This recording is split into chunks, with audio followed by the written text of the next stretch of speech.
vous a amené par rapport à ces personnes qui sont devant?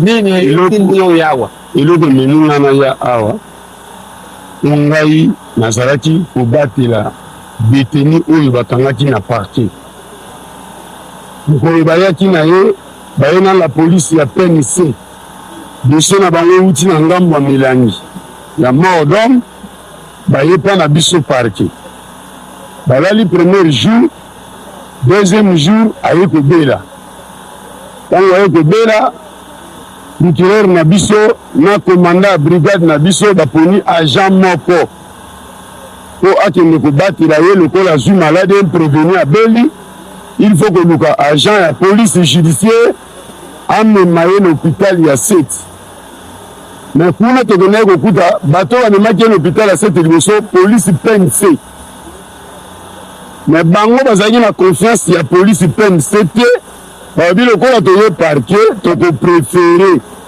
agent ya parquet abatela biso po toza na confiance ya police PNC te nde parmi bagent bayaki kopona ngai olobi yo kende kobatela détenu oyo azobela azala na ordre na sous charge na yo otala maladi na ye apres okozongisa ye na kasho ntango nakei kuna nakuti police PNC atie ekraka na ye police PNC alobi lokola parquet ya ye tosala remise ngai police PNC nalongwa bino parquet bobatela motu na bino alongoli kraka na ye nga nazwi kraka na ngai natie détenu ntango natie ye akomi na sous ordre na ngai tozalaki deja pokwa nalalisi ye loboko moko na kraka loboko moko na mbetu mpo na butu bakoki kokima ngai wana ezalaki premier jour tolamuki na ntongo namemi ye kaka na kraka ake kozwa basoin na ye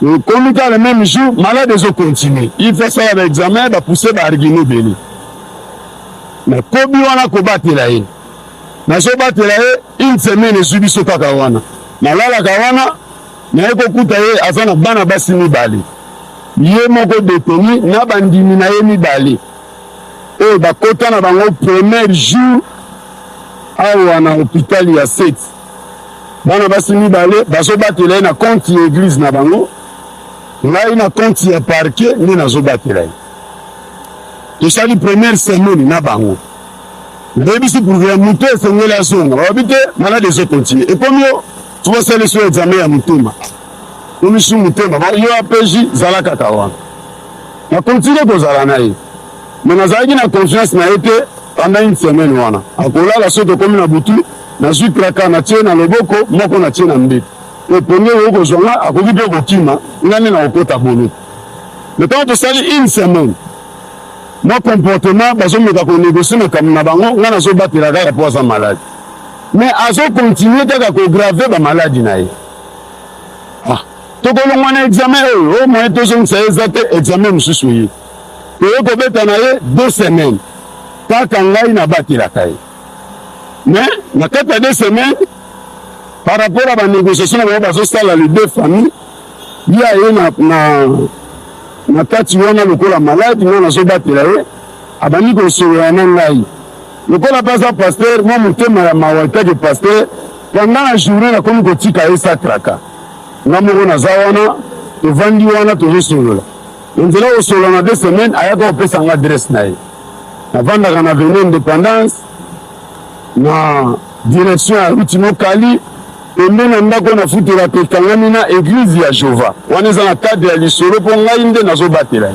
na bana basi wana mibale tozalaka na bango nazolikanisi nakima mbangu na parade lokola kozwa soin lokola na kosala natia kaka présence mpo basengaki liste ya moto nyonso présence physique otika natiki ye nga na ye parade mpo tosali 1 mois na ye parade nazonga na ye kokuta mbetu batandi mbetu bien batie biloko mwa bilamba moko na moto ya mbetu mwa basani moko ya fretieni mopanzi ondire bato bazaka akeke pare nazongi mbetu vide mbetu vide détenu ake wapi moto asali 1 mois bozobongisa makambo alikimi oto adeplace nake na salle de soins natuna badokter wana réponse bapesanga babi yo agent à l'état okoya kotuna détenu na osupa na biso topesaki déjà soin tala ye na sali oyo topesa bango soki chambre 8 nake kuna nayebisi bango batiki kaka bilamba bato baza te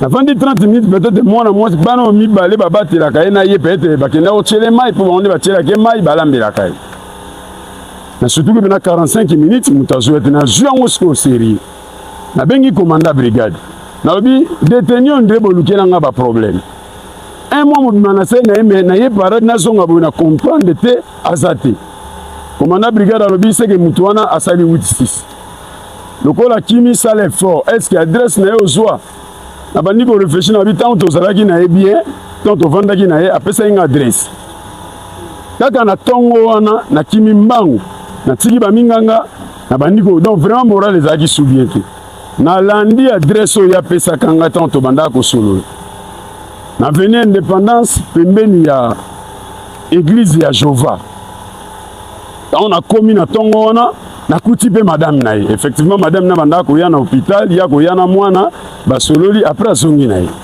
mais bana basi wana mibale un mois wana nyonso tosali na bana basi wana na ye na ndako na adresse kaka kotuna église ya Jova eza bao yango wana numéro 45 na comprendre yango nakoti mpe lupango juste nake kokuta madame na ye na mwana bebe aosukola bilamba amoni ngai namoni azwi mwa comment je peux dire moi agitation nayebisi mama boni bien naye kotala bino oyebi ke mobali na yo akimi abite mobali na aku nazolamba ti awa nazoluka mpo na ye kotala ye mpo yo nde obatelaka ye ok bon lokola nabatelaki eza likambo te mais kuna na hôpital akimi po azalaki na nga na hôpital akimi mwasi alobi te papa aza paster aza reconnu na quartier koganga te tokota na salon tosolola lokola baresponsable namonaki peut-être mama kopesanga mwa 5 ya bien ube mwa lisolo ya malamu tokoti ne na salon ndako na bango ezalaki chambre salon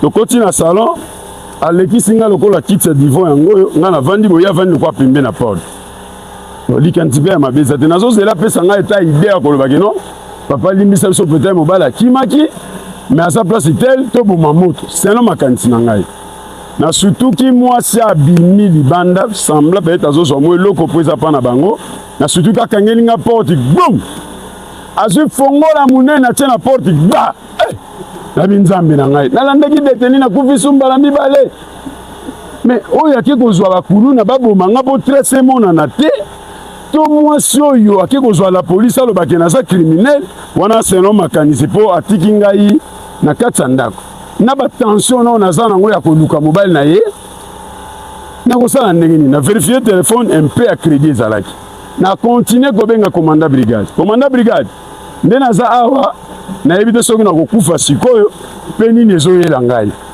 adresse oyo paster wana apesaka ngai nalandi ye na adresse wana mwasi nayambi nga malamu me na surtout kaka ngai nga porte atie fongola monene libanda me fenêtre eza na bantivole soki botiki nga nayebi te nini ekeyela ngai akumisaki nzambe commanda brigade na biso ya parquet asensibilize belema 24 éléments ya biso bazwi bamoto mosusu baye na babanzela kokatisa bamosusu baleki na bamoto 30 minutes après quartier wana nyonso tolingi yango abandi kokanga mama lupango akangi mama lupango bakangi bato nyonso bamoni nga mpe na kati nde nazobelela bafilme esili batindeli procureur bibobuka ngo koma deteni akimi bakanga lisusu agent baboma ye maîtresse ekeyebana te buka porte wana nde babuki porte babimisi nga ntango bazobuka porte mouvement wana makanisi eyebisi nga nakota na chambre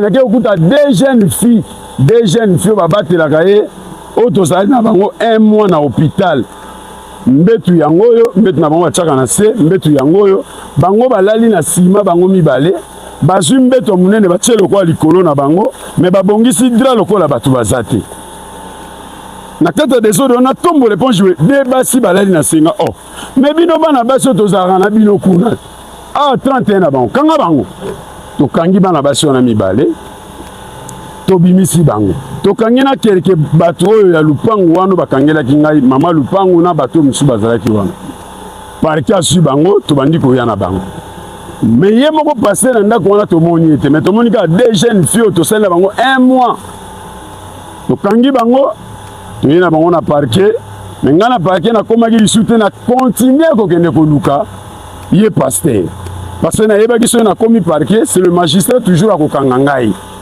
na bandi so ko luka 5 ni na ko zwa pona yebe sika ya zali na temps wana nyonso ba avocat na ya parti oyo baza ba victime bake kofunda na 4e mili ba interpeller magistrat oyo azalaki na dossier epa na biso na ngai basali nga vie de recherche na mandat pona okanga ngai sango ebimi bapesi ngai $1500 pona kimisa pasteur oyo vie na ngai komaki na danger ngai moko ndako na komaka lisusu te na bandi koluka fasi nini na kozwa ye chaque église na bango na yebaki ke baza bapela na mise kokenda kotia baina baéglise na bango lokola mondimi etake flite mpona koyoaka son peut-être bakolobake akima me ateyaka na église songolo na ke église ya bango ya mokali aza te nazokotaka baéglise na baéglise presque 4 mois vi na ngai eza na désordre en attendant parquet général ezoluka ekanga ngai entre temps magistrat mpe ya biso babengi ye mpe lisusu azoluka kanga ngai mais 5 ebimi kaka apesanga $1500 nde nakimisaki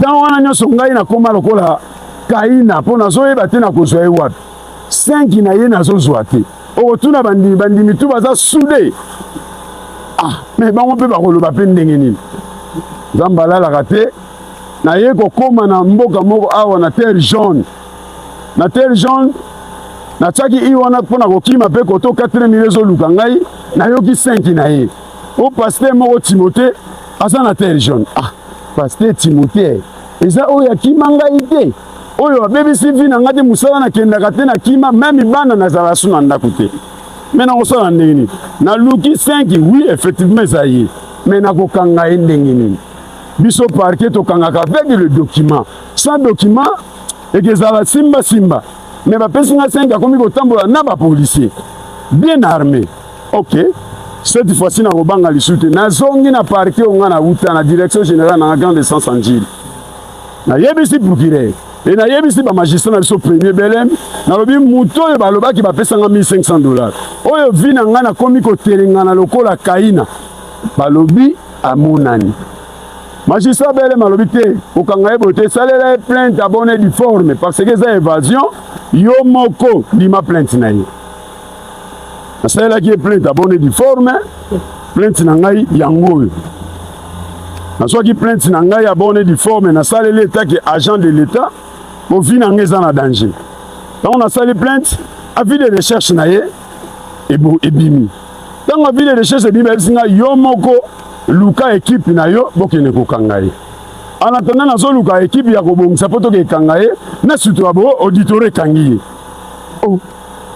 paster bakangi ye oyo biso tozokende kokanga nzambe azwa lokumu nalandi ye ntina auditora ntango nayoki kaza na auditora ya kinkole nakende auditora kinkole babe ayo ye na retard totimbiki ye na auditora na biso ya njili babi ok nazwi mutuka kuna na belema na ngai ntina auditora ya njili naye komona ye na kati ya kasho biso mibale natuni ye paster lelo yo ye lisusu bakangi mpe yo nalakisi ya vie de recherche na ye boye tala vie de recherche na yo tala plainte na nga ngai naluka ko nakanga yo me nzambe ya malamu bakangeli ngai yo avant vi na ngai eza na danger likolo na yo yo opesanga $1500 vi na ngai bazoluka nga mpo vi bakanga ngai ntango namoni ye yayebisi ngai awa na auditoire ya njila babio ngai aza su na problème te nyonso si tobongisa bobongisa ngai vi na danger yo obongisa ok bisika nyonso yo kozala ngai nakoya parce que vi na ngai il faut ngai nazwa bien de cause oyo ngai nazokimaka vi ekomi nga desordre nde yango na ye $1500 oyo bapesa ngai moko nasali ye avis de recherche na plainte oyo ya ngai yango na déposé depuis le 23 mpo nakanga ye justice asala mosala na ye ndenge esengeli voilà tino etindi nga vraiment na ya awa mpona babi oyo asali kokosa maladi ere nyonso ngai 1 mois na kati ya hôpital ya seti ekelongwa maladi oyo eboti elokolo ekelongwa oyo mpo kaka azonga na 33 te azala kaka wana po asalelanga plan po ya kima. Voilà tine tininga na ya liboso ya bakonzi par rapport ya dossier ton na yoki pe baza na kati ya jugement il faut na ya po ngai pe na témoigner po 4 millions ezoluka ngai mandat ya 4 millions ezali avis de recherche po na ngai me na kimisa ye nde tine tininga na ya liboso ya bakonzi nde yango wana. C'est celui qui a exposé qui en a les faits. Vous allez dire quoi? Les tribunaux ne lui ont pas encore posé des questions? C'est juste pour compléter. Qu'est-ce que vous allez compléter? Parce que ce n'est pas vous qui avez vécu la scène. C'est lui qui a vécu la scène. Laissez-nous poser des questions. Pas de problème, nous sommes là, monsieur le président. Il ne faut pas prendre la place des autres. Respectez votre place en tant qu'avocat. Hein? Attendez quand il y aura des questions. Voilà, on vous a suivi par rapport à la narration. Vous confirmez que vous avez garde malade. Bongo. Durant 1 mois. 1 mois mobile. 1 mois durant. Oui. Je suis à l'audience, rappelle-moi après. Donc 1 mois durant, vous avez la garde. Oui. C'est que vous plainte, vous portez plainte parce que évasion naïe et celle que vous pouvez rechercher. Nasa qui mettait chef. Prévenez Timothée.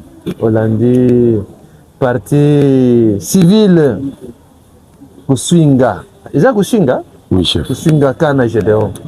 Dengue adobe. Réaction na yo. Adobe ya so bien kosi. Merci chef. Biloko oyo alobi wana eza lokuta. Oyo azoloba ke o na pesi $1,500 na salibwe eza lokuta. Ye abandaki ko garder ngai. Quand malo garder nga abanda kolala te. Azokende pa na ye ayetongo. Tango ayetongo na pesi $20 na bano pesi $20 par jour. Denga zao. Akei ayetongo na pesi $20 par jour. Ngamo na bandi ko milele na kati ya hôpital. Mena ezalaki ba sere mibale bakoya na moyi batoki mama ibaki na bango parce que baza basi na ngai tenga za na mwasi na ngai. Mena ye yoko koma série moko boye ye akei pa na ye akei kola le pa na ye. Ezalaki dimanche akei kola le pa na ye. Ba sere bano garder ngai wana bakindaki pe na bango. Mena nazo kapel ezolela. Allo yo Timothée siko za wana zela toko memoyo ya bomoi. Nabimi libanda po nasumba crédit nacha na téléphone. Nasumbi crédit na bengi na téléphone. Nga na bengi na téléphone. Ebise papa Gédéon oza wapi? Ayibisi ke pastor naza musika naza na ndako. Ah nakati appel. Ta nakati appel namoni bantu bazoya kokoti soki ebima moko boye na hôpital. Ta bazo kotisa namoni baye na keti ya mwindu boye. Baye nango liboso ya hôpital. Ngana na yaki po nasumba crédit. Na telemi nazomona keti ya mwindu wana. Namoni soda moko na munduki bantu ba mususu 4 na bilamba ya pamba. Ali kai singa na telemi wana na se ya parasoleil bazoteka na we na yako soma crédit. Bantu wana bazobege tokota aza na kati oyo nani pasa wana aza na kati oyo. Tokende to kuflatire ke toza bantu aparke tozwa yi. Na yako benga eli susu. Pour la deuxième fois. Kasi oza wapi bandaka la wana ayibisa ke naza musika. Ayibsinga bongo. Na yako moni ke non naza en danger. Na yako se déplacer. Tana se déplacer na temi quelque part dans quelques minutes. Moi sinanga benga ke chéri tant tozolo bawa pharmacie bazo buka. Na yako benga maître. Na bisi papa tant tozolo bawa bazo beke pharmacie bazo buka. Ayibse ke non, salaire fort ozonga na kati ya hôpital. Tant nazo eli susu bona zonga na kati ya hôpital na kutika ka kechi ya noir wana. Ezalaki wana.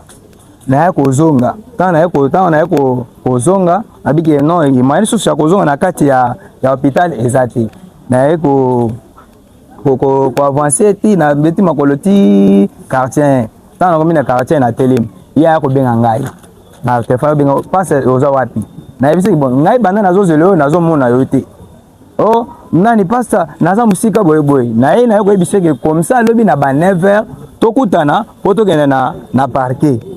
Quand on a la pour que 9h tokutana na ye. Quand je pense que ye ku dabana ko pesa ngi na kati hôpital ke o pasteur attendez ngoza boyo ke ndatana ndako lali na yo sokoli oyo ko zonga na hôpital les problème ate ye muntu abana ko loba makambo nyoso wana. Ya so nazo ko saka bibi na temi likolo. songa na kosi na kufa ye mutu abandi koyebisa nga ke paster okokenda te na yo ndako ovandi na yo likambo kutu esi esili nango ye mutu abandi koyebisa nga maloba wana ntango sikoyo nazozela na ba 9h ok tokutana na ye nazoka mwasi ngai azobengaka ke chéri ntango tozoloba awa papa Gédéon ayokota na kati ya ndako akoti na kati ya ndako apanzi biloko nyonso naza na batelevizio ti lelo ezi akokufa ngai mpe nabandi koluka ye mpe naza na batelevizio ti akokufa biloko nyonso bamese nyonso vitre biloko nyonso na kati ya ndako piye na trouble bango bakende kosala kuna bango maintenant sikoyo ntango nayoki bongo naya koyebenga maître abise bon ça va comme ça biso tokende na parquet tosisa likambo ndenge bamaître bakeye na parquet basisi makambo nyonso na awa parquet andili makambo nyonso eza kosila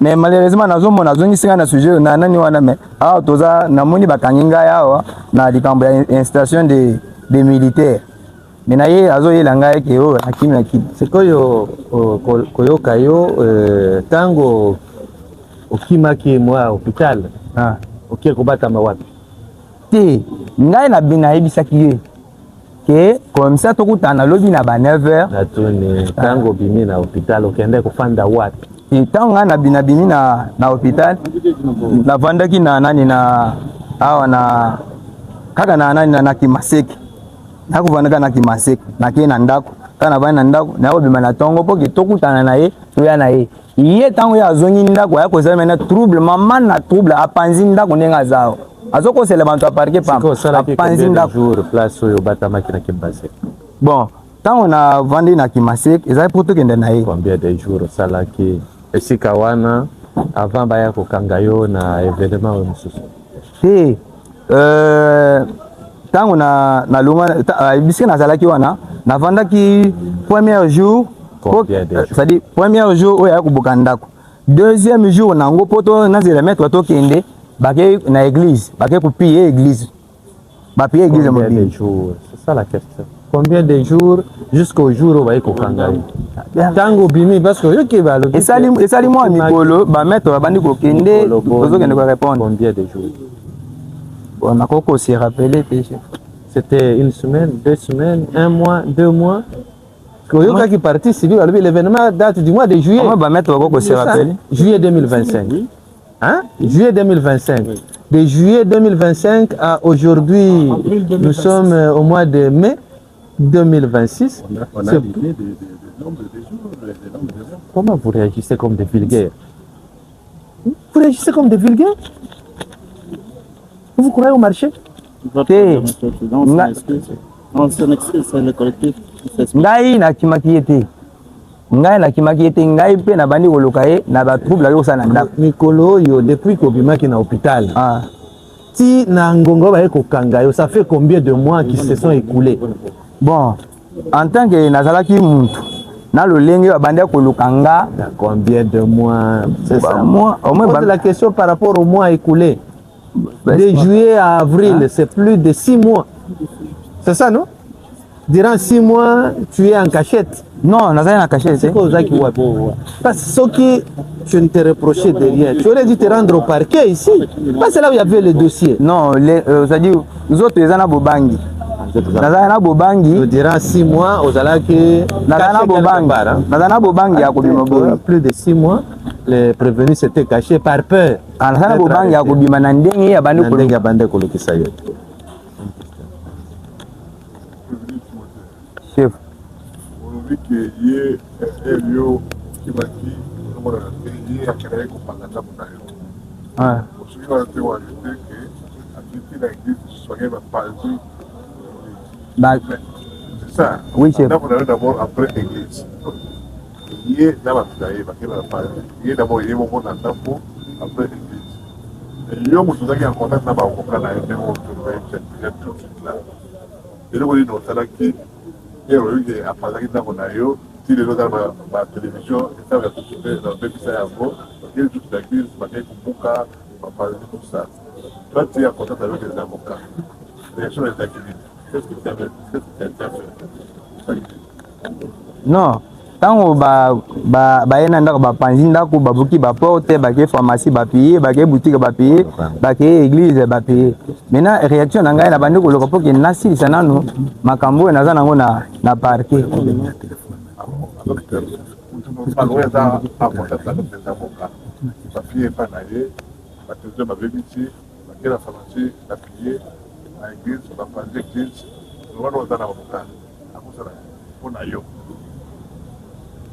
Bon, dès naza na avocat, na signali na bango moko ba moni ndenge makambo nyonso banda koleka. Osala kinini le comportement ya agent de l'État. Non, ensuite ngai na koki ko agir te sans que c'est-à-dire wana tu étais invisible. Non.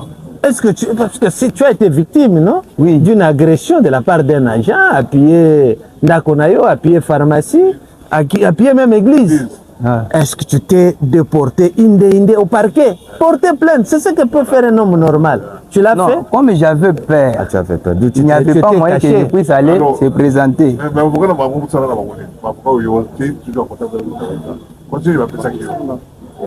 Parce que tu es avocat. Commandé au Koutana à tout moment. Oui, quel a été le conseil d'avocat devant cette situation? Non, ba conseil bango ba pesa ba lobeki non, il faut aussi dans les kambo moko, aussi les kambo mususu parce que nazaina makoki lisusu te ya ko banda ko sala ba gauche na simbi droite. So wana libano ko zelake soki ye mugolo na zalaki na lingina lungwa te. Soki ya zalaki na hôpital. Ça, on a payé l'église, on a payé ma pharmacie. Et donc, mon côté, on fait des cas capables. Il y a d'autres choses. Oui, ils ont beaucoup à parquer. Ils ont beaucoup à parquer. Bah, quitter, bah, ça les banquettes et tout. Bah, quitter, bah, ça la banquette. Tu avais porté plainte au parquet? Là, je ne sais pas, le maître. Ah, bah, maître, c'est toujours le maître qui était avec vous. Votre honneur, monsieur. Merci de la parole, monsieur le président. Je sais que le prévenu Kimboï voudrait et vous a dit on doit dire avec précision et concision. Nous sommes amenés devant vous pour 3 infractions, nous 2. Une seule infraction, incitation des militaires à commettre les actes contraires à la loi. Lesquels faits commis en date du dimanche 26 avril dernier. Non, super. Alors, la partie civile. Il y a une partie civile que nous venons d'écouter. J'en viens. On va revenir sur ça, mais par rapport à la question du tribunal. Parce qu'il y a une partie civile qui se plaint. Par rapport à cette partie civile, vous avez suivi votre client, vous renvoie à vous parce que vous avez donné mandat. Ne nous amenez pas à cela, parce que tout ça, on va J'ai encore de l'énergie, monsieur le président. L'énergie, c'est nous qui vous donnons la parole pour cette énergie. Si on vous refuse cette parole, vous n'allez pas parler. Nous avons besoin d'une précision. Est-ce que vous avez fait une action contre cet agent par rapport aux actes par lui posés? C'est ça la question du tribunal, c'est la question simple. J'en viens, monsieur le président. Quoique ce sont les faits en dehors des faits pour lesquels nous sommes venus. Par rapport, est-ce que la partie civile se serait plainte? Lorsqu'il y a une partie civile qui pose son problème, nous, tribunal, nous devons écouter. Vous avez compris? On a compris, monsieur le président. Avec à ce stade, vous allez parler, réagissez par rapport à la question. À la question posée au prévenu Timboï, s'est-il plaint quelque part? Je suis avocat, je suis son conseil. Du fait qu'il n'y a pas encore jusqu'ici la prescription par rapport à ces faits, il y a eu des discussions méchantes. Il n'y a rien. Monsieur le Président, il est encore temps, même demain matin, même cette nuit à 22h, nous pouvons revenir. Une quelconque action dans ce sens-là. En attendant que la prescription soit... Oui, maître... Merci beaucoup, monsieur le Président, pour la parole. Monsieur le Président, voilà. C'est avec beaucoup de regrets, monsieur le Président, que moi, maître Ndele, prenne la parole à l'audience de ce jour. Pourquoi nous disons cela, monsieur le Président? Le prévenu qui est par devant vous, il a très bien dit, monsieur le Président, noir sur blanc, que mon client, étant agent de l'ordre, monsieur le Président, est allé faire des désordres dans sa maison. Il est allé encore avec ses collègues de service pour aller détruire dans l'église, monsieur le Président. Il y a une question? Non, monsieur le Président. J'ai des questions, Monsieur le Président. Question, il ne faut pas faire l'apologie. Les prévenus qui est par devant vous. Et il y a des professionnels comme moi, Monsieur le Président. Pourquoi pas, Monsieur le Président? Lui était en cavale plus de 8 mois. Pourquoi il n'avait pas autorisé aux confrères comme moi, M. Kendel, de porter plainte, Monsieur le Président? Ils viennent de le dire, ils n'ont jamais porté plainte, ils disent qu'il y a encore la prescription. Monsieur le Président, ce n'est pas encore prescrit. Est-ce qu'il faut tourner autour de ça? Monsieur le Président, ils n'ont jamais initié une action quelconque contre vous. Nous sommes très à l'aise par rapport à ça, Monsieur le Président. Donc c'est qu'il n'y a pas de question. Nous posons une question au prévenu qui est par devant vous, pasteur de son État. Est-ce qu'il confirme par devant votre tribunal qu'il donnait à mon client chaque jour $20? Vous m'avez payé $20? Oui, chef. C'était pourquoi? Le $20, il est moko à ebisaki ngai boy. Et ngai na boutique comme ça na ngai pamba. Il m'avait dit moi je ne peux pas laisser mon travail là-bas et pour te garder sans toutefois bénéficier. Ah, c'était son droit de gardiennage. Oui. Ah, c'était le droit de gardiennage. La deuxième question, Monsieur le Président.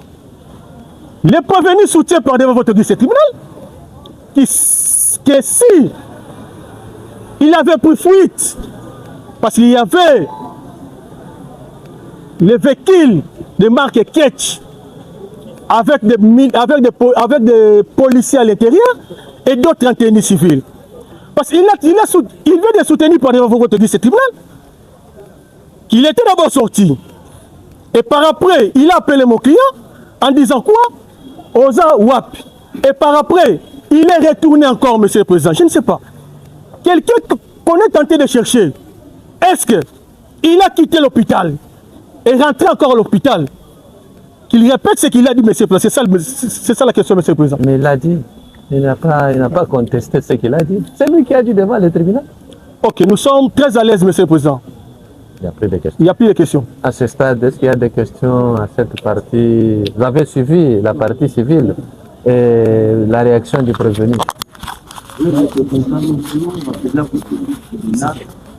Contrairement à ce qui a été dit la fois dernière par ces prévenus, comme quoi il y avait plus de problèmes là-bas et qu'il n'y avait rien entre lui et le parquet, c'est faux. Voilà un agent de parquet qui vient de confirmer par devant votre guide tribunal que ces prévenus étaient recherchés parce qu'ils s'étaient évadés. La vie de recherche, on peut avoir ça?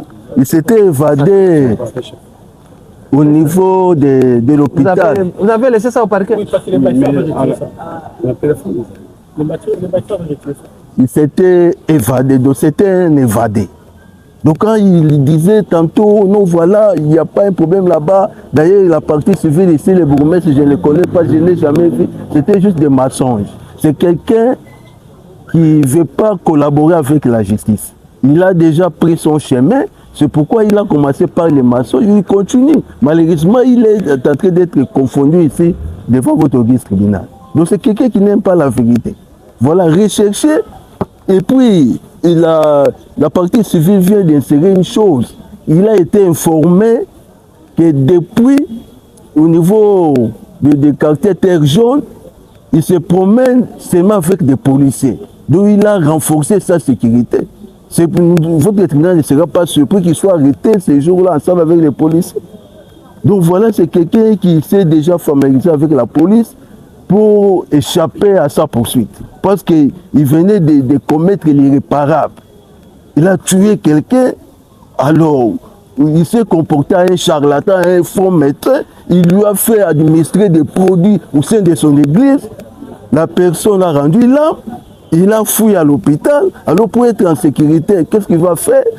Il va maintenant aller débourser l'argent, recruter les policiers pour assurer sa sécurité. Voilà.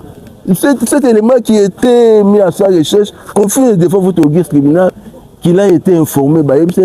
Qui a a passé Timothée mais à comment la policier voilà ce qui a été dit devant votre guide tribunal. Je ne suis pas surpris de le voir aujourd'hui arrêté accompagné des policiers. Nous avons dit, Monsieur le Président. Prévenu Timothée. Au tango, yoki partie civile à l'obéque, au Kende Kobatama na Terre Jaune. Ça solo bien le kota.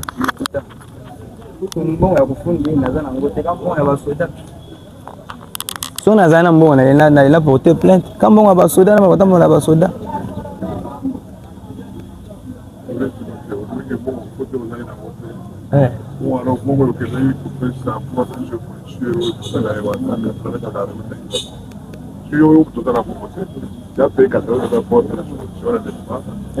Non, l'argent que j'avais donné $60 ici, c'est la communauté même qui avait payé cela.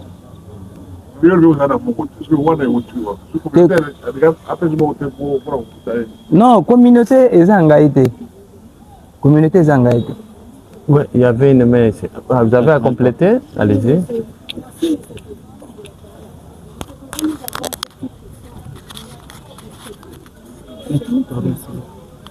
Timothée, faisons confirmer liboso ya tribunal que na volonté na yo mokondo bimaki na hôpital okei place ozalaki.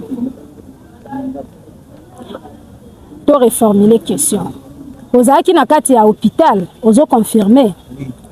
Nani oyo apesaki autorisation ya kobima na kati ya hôpital po o se retrouver na ndako na yo? Non, maman, tango tana yoki appel. Nani apesaki autorisation eza ye ou bien obima hôpital na volonté na yo mo? Tango na bando ko benga ye. Téléphone na ezo le kazo pseke aza na ndako. Nda songa na mimo déjà ndaje na tikalenga ya moko. Atoni makina na ordre na nani? Obimaki na hôpital na ordre ya nani? Ya ye ou bien na volonté na yo moko? Kimaki po na bobangi na mimo na déjà ngaya moko. Obimaki na volonté na yo moko? Acté, monsieur le greffier.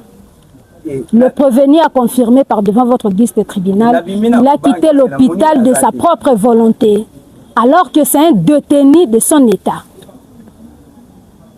Deuxième question, prévenu. Oui, il y a quand même parquet. Place Ezali. Parquet. Place au Bakanga Kyo. C'est la première fois en Gaïko. Place Bakanga Kyo, parquet. Oui, il y a bien goté. Pour maîtriser Zéla. Ça fait combien de temps que tu vis à Kinshasa? Ici à Kinshasa. Je suis venu en 2022. Tu as déjà plus de 4 ans à Kinshasa. 4 ans, oui. Mais Bakangi, parquet ou place parquet Zate? C'est la première fois qu'on a parqué. Sikoyo, tango bimi na hôpital, okendaki wapi? Tango bimi na hôpital, na bien na côté de Bonhomme. Côté de Bonhomme. De Bonhomme, c'est côté. De Bonhomme, c'est de ce côté. L'hôpital où tu étais, c'est où? Hôpital Place Batia qui est wapi? Hôpital, les aki na nani na K7. Na K7, oui. Eh. Hôpital comme hôpital. Le bas côté. Il y a ça fait un mois dans il y a l'hôpital. quartier 7. Na quartier 7. Mais du moins c'est na quartier 7. C'est na quartier 7. Na quartier 7. Donc obima na hôpital ti okoma de Bonhomme oleka nzelani. Nga oleka kinzelani nini? Obima hôpital. Okoma de Bonhomme. Chef, sans vous mentir, na bana ko tambola na zoto na muntu. Est-ce que ola kisanga nzele zo bima na quartier?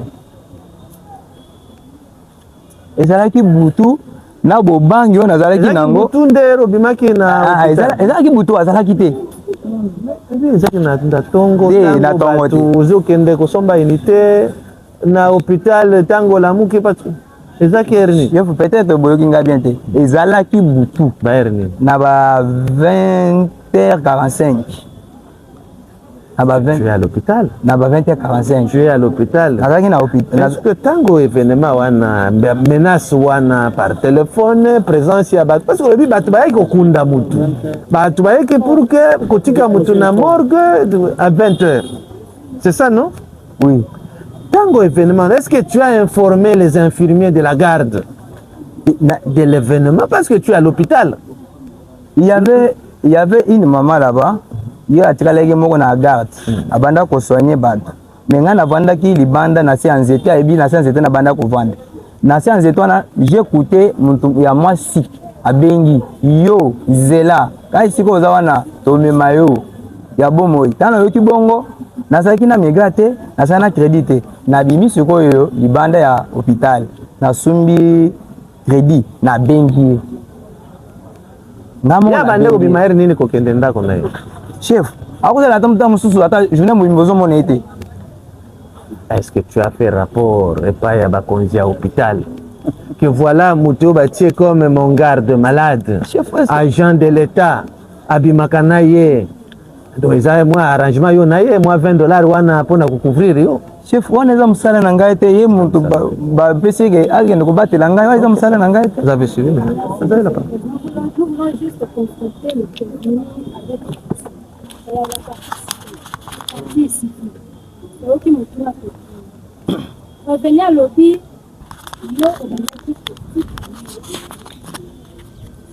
alors que le lobby na tribunal, aussi pas qu'il y ait un rapport qui peut se présenter dans la parole. Quand on te met qui parle, les gens qui a fait très on nous coûte à tout ngai moko agent l'État bapesi ngai batela détenu biso moko toyebi ke soki détenu akimi yo zo remplacer détenu okubanda kotika na longwe wana à partir ya 7h mpona ya na parade eza toza 0 mètre hôpital à 7 avec une gile toza soki na mingi même pas 100 mètres toza 0 mètre parquet na hôpital. Donc on a besoin de faire les premiers soins parce que la personne a soin à 7h30 à 8h. Donc on a besoin de faire les premiers soins na précipité pour na kota parade na zonga. Baké na ye minganga ba bengi ba pesa ye soin bande ko sa de écoute examen ya crachat pour le baki to le peso ça les score passe. Donc ba koti ba sala ye ça qui combien de temps 30 minutes à pamba par rapport ya parade pe ko zonga. Revenir. On doit reconnaître que tant que nous avons qui critique, il faut que nous avons temps Lokuta kanzamba lola kaka kitu wende ile beno Lokuta abandi kokende odimaki na circonstance mama nazolo baboy nazo bandela maloba na ngai nazalaki navandaki nazala na hôpital ye azalaki te kana vandi na hôpital ya ibina séance to navanda kawana na yoki appelle leli na yoki mongo ya mwasi azolo bake yo zelaka ndengo za wana tozo mema yo bongo tango na bimi pona suma crédit na benga e hôpital ana ikangami na mort oyoka ki mongo ya mwasi mais à notre grande surprise ozolo bana tribunal que au mona kinde mitali alors que na téléphone mutabenga ki o mwasi yo telemi na cabine ndio moni mbali c'est-à-dire oui mtu wa mwasi abengaki nanga na telefone oh manazo bandela maloba na ngai tango na bimi libanda na moni siko keti ya noir na moni siko yo bato ya balati bilamba ya seni civil ba eko luka yo ba yebi yo ba moni yo na cabine ba moni ngai te tika yo ba kende kolanda oli susu na kata hôpital ba moni ngai te ngai nazalaki na cabine na sum déjà crédit na benki na moni siko keti kuna parce que nazana ba catéter nazana singa na libumu nazana singa na libumu na catéter ate moko ayebi bien que na bana ko bela na bana ko sanza ba makila ata ninga nazawa ata na prison tango na naza kuna so botu na tawo nazo ba pas de répondre aux questions ye moko ayebi très bien na hôpital na bimi na ba 20h50 parce que na bingi na ba 20h45 maintenant siko temps na bingi na zaka libanda wana nazo remarquer na utala mouvement ya bato wana obimi ko moni ba wana balala ki na hôpital bon tant na telemi nazo mona ka bantu wana baza côté c'est-à-dire ba yaki na ebembe ba côté sa ebembe na baona quand même bato wana nde ba yaki na ebembe quand même bato OK mais c'est ce que tu dis donc c'est faux mais c'est tout à l'heure attendez olobi kaka bato yaki na ebembe nde bande koluka yo na lobi boy papa na yoki mutuna bato bayaki na ketch noir nde bayaki na ebembe na lobi ezaki mort ke boy attendez répondez à la question bato yaki na ketch noir bayaki na ebembe non papa je peux m'exprimer en français lo bata na français c'est-à-dire quand je suis sorti dehors j'ai vu un ketch en couleur noire maintenant j'ai vu 4 personnes qui étaient dans la tenue civile c'est-à-dire qui entraient dans l'hôpital. Maintenant, j'ai vu une seule personne, un soldat, il avait l'arme.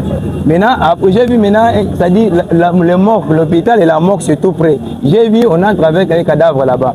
Maintenant, pendant que je l'ai appelé au téléphone, j'ai écouté les 4 personnes, a dit, lui, il est intérieur ici. Azanakati Awa. Qui était venu avec le corps là, sans vie? Ce sont ces 4 personnes ou bien quelqu'un d'autre? Non, ce n'est pas les 4 personnes là. Autre question? Par rapport à sa réponse. Attendez, il y a encore des questions? Vous allez... Plus de questions. Voilà, allez-y. Merci la parole, Monsieur le Président. Alors, nul ne peut invoquer sa propre turpitude. Quelle partie civile qui vous dit qu'il allait au parade? À quel moment il s'est retrouvé au domicile du prévenu? Et quel jour? Après combien de jours, tangu akimi ukidhani nandako na yeye? C'est le même jour. Le même jour. Bayer nini? Tulongo parade à 8h. Bien tout ça, les 30 minutes. À quelle heure? À quelle heure? 9h. 9h. Donc, le jour qui s'est évadé la journée, à 9h, il est arrivé. 9h, c'est déjà dit. Allez, autre question? Voilà, Jean-Pierre. D'abord sur Son bas. Allez-y. Je disais, enfin, on avance. Alors, il vous dit que c'est à 9h qu'il s'est retrouvé à la maison du prévenu. Et pourtant, il venait de vous dire, quand je recherchais partout, je ne sais pas, je fouille, j'ai l'adresse du monsieur. Un jour, il me parlait de son adresse. Il est allé, il a d'abord commencé à chercher par où, avant d'aller en dernier ressort chez l'autre à 9h. C'est ça? C'est le même jour que au Kenya qui est pas naïf. Maître, allez-y. Voilà, c'est la même question. Alors, comme il était au parade, ou à la parade, excusez-moi, il a assisté comme élément à la parade, et la parade a duré combien de temps? Et le temps qu'il est retourné, est-ce qu'il a été répertorié aux personnes qui étaient à la parade? Et il a fait combien de temps à la parade? La parade n'a fait que 15 ou 30, 1 heure avant de retourner. C'est votre confrère qui a posé la question. Laissez-lui terminer. Laissez-lui terminer, vous allez. Naye na parade, le corps a une présence physique, il faut taper na combo. Ça avait pris combien de temps la parade? La parade, j'ai 15 minutes à pas parce que na tcheka ka combo, na zongi parce que na zana détenu. 15 minutes. Il a quitté l'hôpital à 7h. Merci beaucoup. Et pour la première fois, il a dit ça n'a pris que 30 minutes. Appelez-nous premier enseignant, monsieur Chichikou. Commandant police d'audience, monsieur Chichikou. Allez-y. Chichikou, rapide.